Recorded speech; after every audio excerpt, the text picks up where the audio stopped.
ਆਓ ਭਾਵਨਾ ਦੇ ਨਾਲ, ਪਿਆਰ ਦੇ ਨਾਲ ਗੁਰ ਉਪਦੇਸ਼ ਨੂੰ ਸਮਝੀਏ ਜੀ। ਸਾਚੇ ਸਾਹਿਬ ਸਿਉ ਮਨ ਮਾਨਿਆ,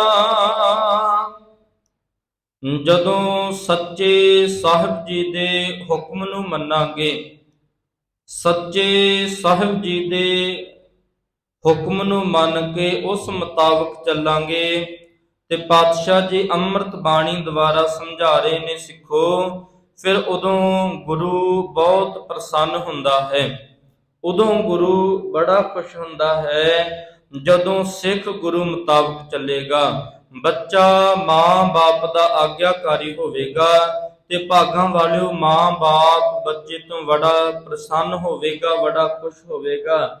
ਮਾਂ ਬਾਪ ਦੀ ਖੁਸ਼ੀ ਦਾ ਟਿਕਾਣਾ ਕੋਈ ਨਹੀਂ ਰਹਿੰਦਾ, ਕਿਉਂਕਿ ਮਾਂ ਬਾਪ ਨੇ ਬੱਚੇ ਤੇ ਮਿਹਨਤ ਬੜੀ ਕੀਤੀ ਹੁੰਦੀ ਹੈ। ਬੱਚੇ ਨੂੰ ਪਾਲਿਆ, ਪੜ੍ਹਾਇਆ, ਲਿਖਾਇਆ, ਪੈਰਾਂ ਸਿਰ ਖੜਾ ਕੀਤਾ। ਵੱਡਾ ਹੋ ਕੇ ਬੱਚਾ ਮਾਂ ਬਾਪ ਦਾ ਅਦਬ ਨਾ ਕਰੇ, ਸਤਿਕਾਰ ਨਾ ਕਰੇ ਤੇ ਭਾਗਾਂ ਵਾਲਿਓ ਫਿਰ ਮਾਂ ਬਾਪ ਦਾ ਦਿਲ ਬੜਾ ਦੁਖਦਾ ਹੈ।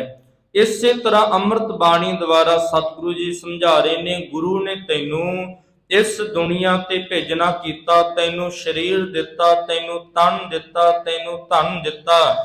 ਇਸ ਧਨ ਦੇ ਵਿੱਚ ਸਤਿਗੁਰਾਂ ਨੇ ਤੈਨੂੰ ਸੰਸਾਰ ਵਿੱਚ ਭੇਜਣਾ ਕੀਤਾ। ਇਸ ਤਨ ਮਨ ਨੂੰ ਦੇ ਕੇ ਨਾਲ ਸਤਿਗੁਰਾਂ ਨੇ, ਪਾਤਸ਼ਾਹ ਜੀ ਨੇ ਤੇਰੇ ਅੰਦਰ ਮਨ ਟਿਕਾਉਣਾ ਕੀਤਾ, ਤੇਰੇ ਅੰਦਰ ਸਵਾਸ ਪਾਉਣੇ ਕੀਤੇ, ਤੇਰੇ ਅੰਦਰ ਆਤਮਾ ਤੇਰੀ ਪਾਉਣੀ ਕੀਤੀ। ਪਾਤਸ਼ਾਹ ਜੀ ਕਹਿ ਰਹੇ ਹਨ, ਜਿਸ ਕਾ ਤਨ ਮਨ ਧਨ ਸਭ ਤਿਸ ਕਾ, ਸੋਈ ਸੁਗੜ ਸੁਜਾਨੀ।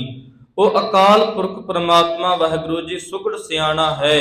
ਇਸ ਲਈ ਭਾਗਾਂ ਵਾਲਿਓ ਸਤਿਗੁਰਾਂ ਨੇ ਇਤਨੀਆਂ ਦਾਤਾਂ ਦਿੱਤੀਆਂ, ਜੇ ਬੰਦਾ ਇਹਨਾਂ ਦਾਤਾਂ ਵਿੱਚ ਆ ਕੇ ਪਦਾਰਥ ਭੋਗਦਾ ਹੋਇਆ ਗੁਰੂ ਨੂੰ ਚੇਤਾ ਕਰੇਗਾ, ਗੁਰੂ ਕੇ ਦਿਖਾਏ ਰਸਤੇ ਤੇ ਚੱਲੇਗਾ ਤੇ ਗੁਰੂ ਬੜਾ ਪ੍ਰਸੰਨ ਹੋਵੇਗਾ, ਬੜਾ ਖੁਸ਼ ਹੋਵੇਗਾ। ਗੁਰੂ ਗਲ ਦੇ ਨਾਲ ਲਾ ਲਵੇਗਾ, ਗੁਰੂ ਗਲਵਕੜੀ ਵਿੱਚ ਲੈ ਲਵੇਗਾ, ਗੁਰੂ ਗੋਦ ਵਿੱਚ ਬਿਠਾਏਗਾ। ਤੇ ਪਾਤਸ਼ਾਹ ਜੀ ਕਹਿ ਰਹੇ ਹਨ, ਜਦੋਂ ਬੰਦੇ ਨੇ ਸੰਸਾਰ ਤੇ ਆ ਕੇ ਕੇਵਲ ਆਪਣੀਆਂ ਮਨ ਆਈਆਂ ਕੀਤੀਆਂ, ਮਨ ਦੇ ਪਿੱਛੇ ਲੱਗਿਆ ਤੇ ਗੁਰੂ ਨਾਨਕ ਪਾਤਸ਼ਾਹ ਜੀ ਨੇ ਕਹਿ ਦਿੱਤਾ, ਨਾਨਕ ਮਨਮੁਖ ਅੰਧ ਪਿਆਰ, ਬਾਝ ਗੁਰੂ ਡੁੱਬਾ ਸੰਸਾਰ। ਗੁਰੂ ਨਾਨਕ ਪਾਤਸ਼ਾਹ ਜੀ ਕਹਿਣ ਲੱਗੇ, ਇਸ ਦਾ ਕੇਵਲ ਸੰਸਾਰ ਦੇ ਰਸਾਂ ਦੇ ਨਾਲ ਪਿਆਰ ਪੈ ਗਿਆ। ਅੰਧ ਪਿਆਰ ਭਾਵ ਅੰਧੇਰੇ ਰਸਤੇ ਤੇ ਚੱਲ ਪਿਆ, ਜਿਸ ਰਸਤੇ ਤੇ ਕੇਵਲ ਮੌਤ ਹੈ, ਜਿਸ ਰਸਤੇ ਤੇ ਕੇਵਲ ਠੋਕਰਾਂ ਨੇ, ਜਿਸ ਰਸਤੇ ਤੇ ਕੇਵਲ ਟੋਏ ਟਿੱਬੇ ਨੇ। ਪਾਤਸ਼ਾਹ ਜੀ ਕਹਿ ਰਹੇ ਹਨ, ਬੰਦੇ ਨੇ ਇਹ ਰਸਤਾ ਆਪ ਚੁਣਿਆ, ਕਿਉਂਕਿ ਸਤਿਗੁਰਾਂ ਨੇ ਗੁਰਮੁਖੋ ਇਸ ਦੇ ਮਨ ਅੰਦਰ ਸੁੱਖ ਵੀ ਟਿਕਾਏ, ਦੁੱਖ ਵੀ ਟਿਕਾਏ। ਇਸ ਦੇ ਮਨ ਅੰਦਰ ਚੰਗਿਆਈ ਵੀ ਟਿਕਾਈ, ਬੁਰਿਆਈ ਵੀ ਟਿਕਾਈ। ਪਰ ਬੰਦੇ ਨੇ ਗੁਰਮੁਖੋ ਚੰਗਿਆਈ ਵਾਲਾ ਰਸਤਾ ਛੱਡ ਦਿੱਤਾ, ਬੁਰਿਆਈ ਵਾਲਾ ਰਸਤਾ ਚੁਣਿਆ।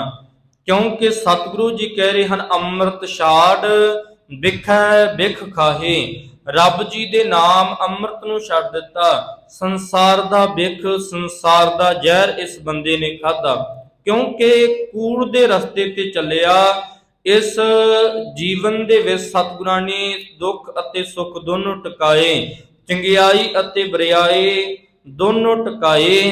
ਪਾਤਸ਼ਾਹ ਜੀ ਕਹਿ ਰਹੇ ਹਨ, ਇਸ ਲਈ ਇਸ ਬੰਦੇ ਨੇ ਰਸਤਾ ਆਪਣੀ ਮਤ ਦੇ ਨਾਲ, ਆਪਣੇ ਮਨ ਦੇ ਪਿੱਛੇ ਲੱਗ ਕੇ ਚੁਣਨਾ ਕੀਤਾ। ਇੱਕ ਰਸਤਾ ਤੇ ਗੁਰਮੁਖੋ ਇਸ ਨੂੰ ਤਾਰ ਰਿਹਾ ਹੈ, ਰੱਬ ਜੀ ਵੱਲ ਜਾ ਰਿਹਾ ਹੈ। ਦੂਜਾ ਰਸਤਾ ਇਸ ਨੂੰ ਡੋਬ ਰਿਹਾ ਹੈ। ਦੂਜੇ ਰਸਤੇ ਦੁਆਰਾ ਪਾਤਸ਼ਾਹ ਜੀ ਕਹਿ ਰਹੇ ਹਨ, ਆਪਣੇ ਜੀਵਨ ਨੂੰ ਵਿਅਰਥ ਗਵਾ ਰਿਹਾ ਹੈ। ਇਸ ਲਈ ਗੁਰੂ ਤਾਂ ਪ੍ਰਸੰਨ ਹੋਵੇਗਾ ਜੇ ਗੁਰੂ ਮੁਤਾਬਕ ਚੱਲੇਗਾ, ਗੁਰੂ ਦੀ ਸੁਣੇਗਾ, ਗੁਰੂ ਦੀ ਮੰਨੇਗਾ, ਗੁਰੂ ਦੀ ਸੁਣ ਮੰਨ ਕੇ ਆਪਣੇ ਜੀਵਨ ਦੇ ਵਿੱਚ ਲਾਗੂ ਕਰ ਲਏ ਤੇ ਪਾਤਸ਼ਾਹ ਜੀ ਕਹਿ ਰਹੇ ਹਨ, ਗੁਰੂ ਬੜਾ ਪ੍ਰਸੰਨ ਹੋਵੇਗਾ। ਸਾਚੇ ਸਾਹਿਬ ਸਿਉ ਮਨ ਮਾਨਿਆ। ਉਦੋਂ ਗੁਰੂ ਦਾ ਮਨ ਪ੍ਰਸੰਨ ਹੋ ਜਾਵੇਗਾ, ਗੁਰੂ ਦਾ ਮਨ ਖੁਸ਼ ਹੋਵੇਗਾ। ਤੇ ਭਾਗਾਂ ਵਾਲਿਓ, ਜਦੋਂ ਗੁਰੂ ਖੁਸ਼ ਹੋ ਗਿਆ ਅਨੇਕਾਂ ਦਾਤਾਂ ਦੇ ਨਾਲ ਨਵਾਜ ਦਿੰਦਾ ਹੈ। ਜਦੋਂ ਗੁਰੂ ਖੁਸ਼ ਹੋ ਗਿਆ ਅਨੇਕਾਂ ਬਖਸ਼ਾਂ ਇਸ ਬੰਦੇ ਦੀ ਝੋਲੀ ਵਿੱਚ ਪਾ ਦਿੰਦਾ ਹੈ। ਗੁਰੂ ਨਾਨਕ ਦੇਵ ਮਹਾਰਾਜ ਜੀ ਦੇ ਚਰਨਾਂ ਦੇ ਵਿੱਚ ਭਾਈ ਮਰਦਾਨਾ ਜੀ ਸੇਵਾ ਕਰਦੇ ਨੇ।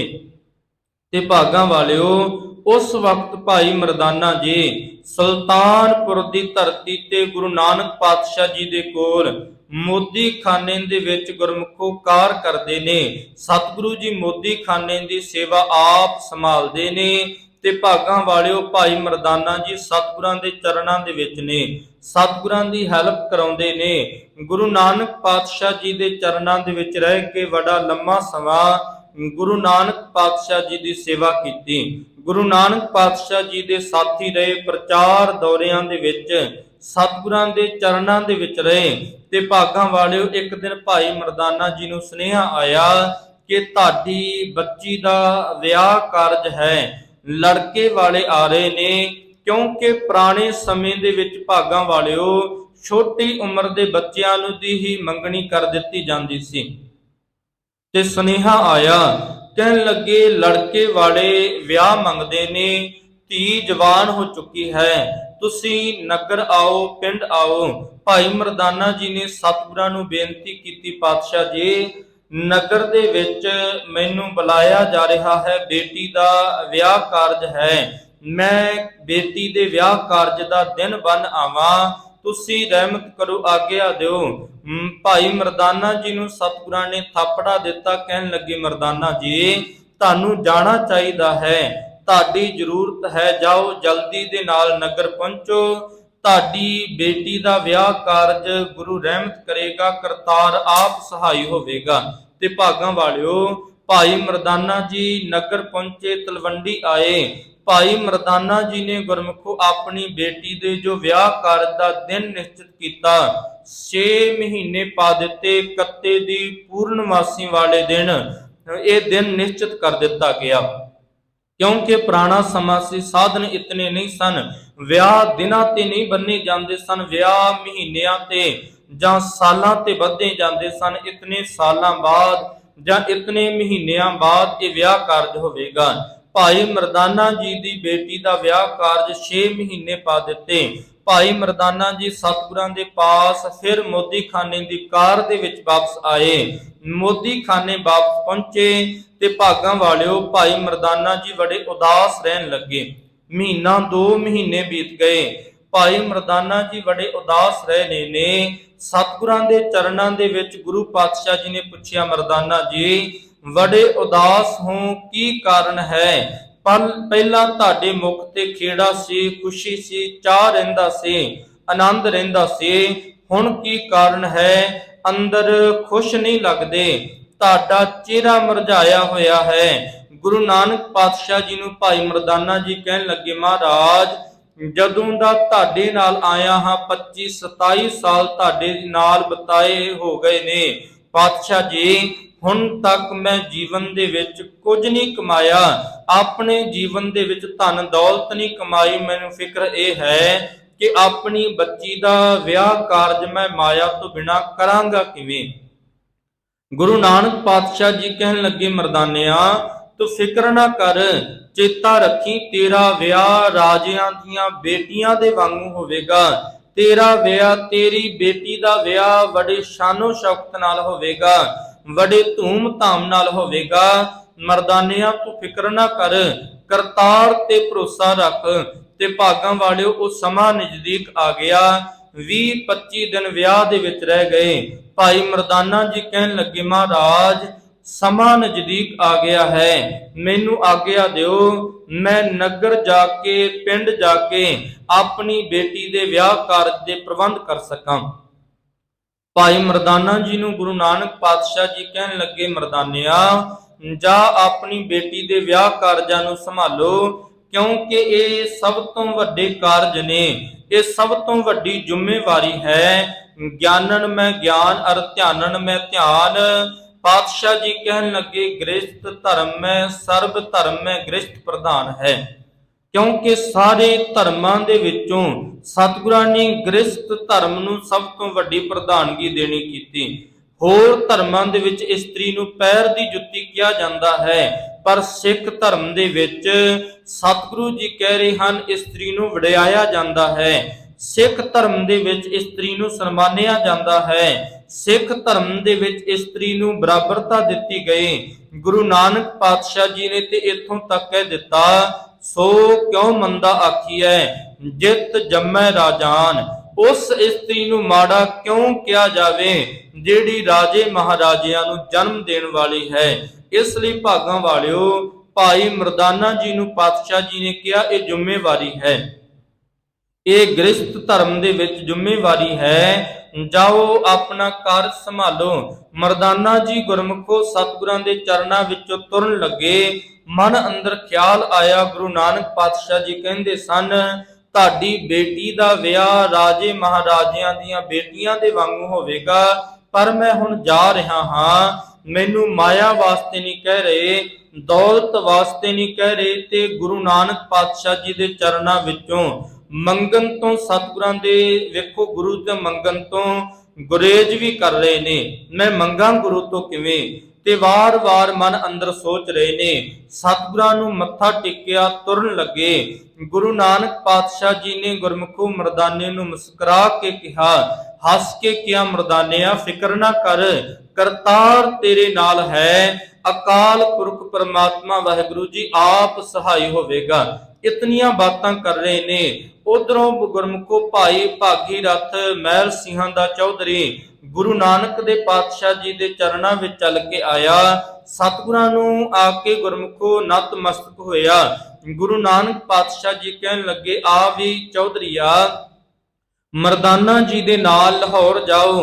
ਮਰਦਾਨਾ ਜੀ ਦੀ ਬੇਟੀ ਦਾ ਵਿਆਹ ਕਾਰਜ ਹੈ। ਇਸ ਨੂੰ ਵਧੀਆ, ਸਭ ਤੋਂ ਮਹਿੰਗਾ ਜੋ ਰਾਜੇ ਮਹਾਰਾਜਿਆਂ ਦੀਆਂ ਬੇਟੀਆਂ ਦਾਜ ਵਰੀ ਦਾ ਸੂਟ ਪਾਉਂਦੀਆਂ ਨੇ, ਦਾਜ ਵਰੀ ਦਾ ਸਮਾਨ ਅਤੇ ਹਾਥੀ ਦੰਦ ਦਾ ਚੂੜਾ ਲੈ ਕੇ ਆਉਣਾ ਹੈ। ਗੁਰਮੁਖੋ ਹਾਥੀ ਦੰਦ ਦਾ ਚੂੜਾ ਉਹਨਾਂ ਸਮਿਆਂ ਦੇ ਵਿੱਚ ਬਹੁਤ ਮਹਿੰਗਾ ਮਿਲਦਾ ਸੀ, ਜੋ ਕੇਵਲ ਰਾਜੇ ਮਹਾਰਾਜਿਆਂ ਦੀਆਂ ਬੇਟੀਆਂ, ਬਹੁ ਬੇਟੀਆਂ ਪਹਿਨ ਸਕਦੀਆਂ ਸਨ।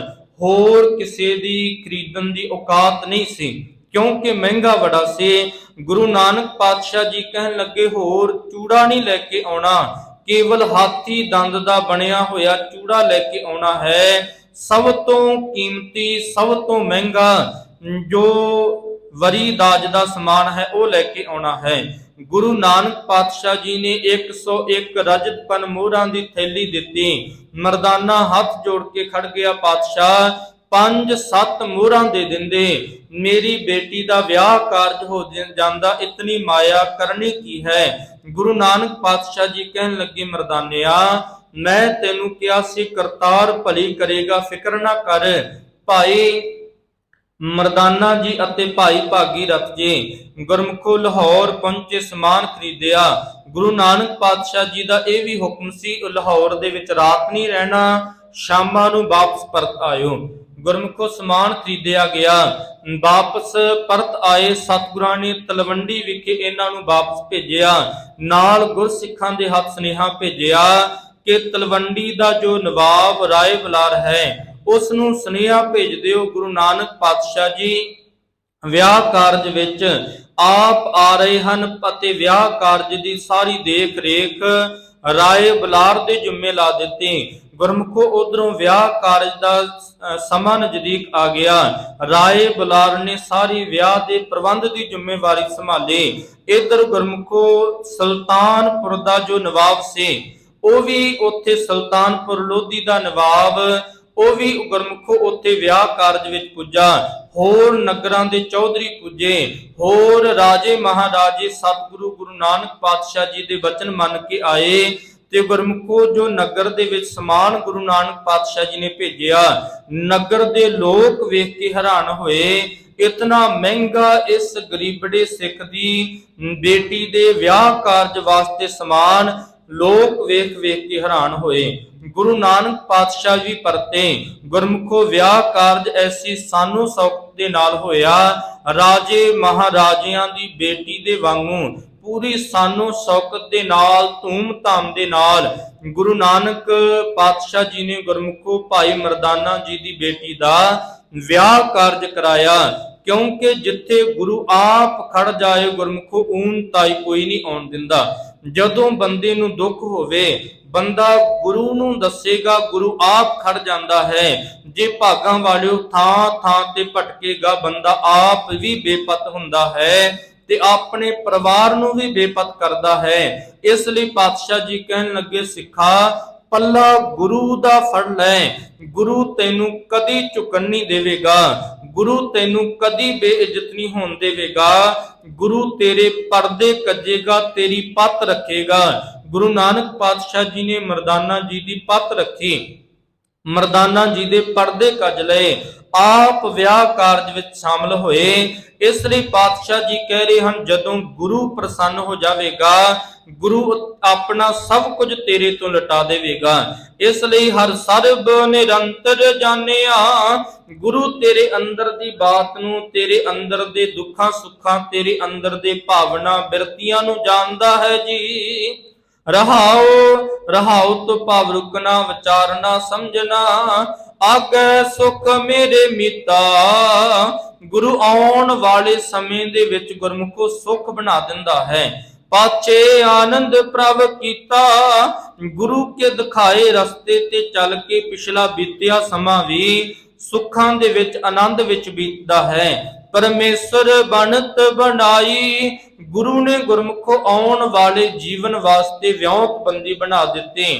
ਫਿਰ ਡੋਲਤ ਕਤਹੂ ਨਾਹੀ, ਗੁਰੂ ਪਾਤਸ਼ਾਹ ਜੀ ਇਸ ਬੰਦੇ, ਇਸ ਮਨੁੱਖ ਨੂੰ ਫਿਰ ਡੋਲਣ ਨਹੀਂ ਦਿੰਦੇ। ਜਿੱਥੇ ਗੁਰੂ ਆਪ ਖੜਾ ਹੋ ਜੇ ਭਾਗਾਂ ਵਾਲਿਓ, ਉੱਥੇ ਬੰਦਾ ਡੋਲਦਾ ਨਹੀਂ। ਵਿੱਚ ਕਰਤਾ ਪੁਰਖ ਲੋਆ, ਵਾਲ ਨਾ ਵਿੰਗਾ ਹੋਆ, ਮਰਜਨ ਗੁਰ ਆਂਦਾ ਰਾਸੇ, ਜਪ ਹਰ ਹਰ ਕਿਲ ਵਿਖ ਨਾਸੇ, ਸੰਤਾਂ ਕੇ ਕਾਰਜ ਆਪ ਖਲੋਇਆ, ਹਰ ਕੰਮ ਕਰਾਵਣ ਆਇਆ। ਰਾਮ ਪਾਤਸ਼ਾਹ ਜੀ ਰਹਿਮਤ ਕਰਨ।